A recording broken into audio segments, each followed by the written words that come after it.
কেউ খাবার জোগাতে কাজের সন্ধানে দৌড়াচ্ছে, আবার কেউ অতিরিক্ত খেয়ে খাবার হজমের জন্য দৌড়াচ্ছে। গভীর রাতে কারো বিলাসবহুল গাড়ি থামছে নিষিদ্ধ পল্লীতে, ঘরে অপেক্ষারত স্ত্রী দীর্ঘ শ্বাস ফেলছে। কেউ ভাঙা গড়ে থেকে ওই স্ত্রীকে নিয়ে অবিরত সুখের স্বপ্ন বুনছে।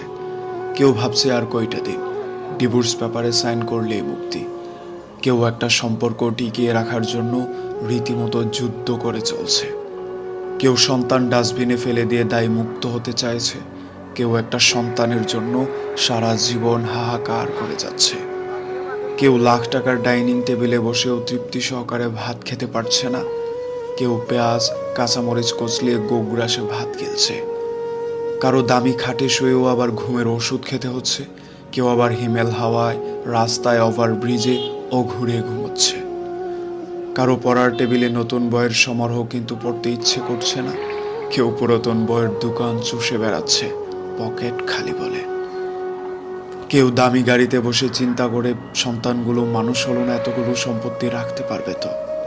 কেউ পায়ে হেঁটে চলছে আর মনে মনে ভাবছে সন্তানগুলোকে মানুষ করতে পেরেছি, ওরাই জীবনটাকে এবার গুছিয়ে নেবে।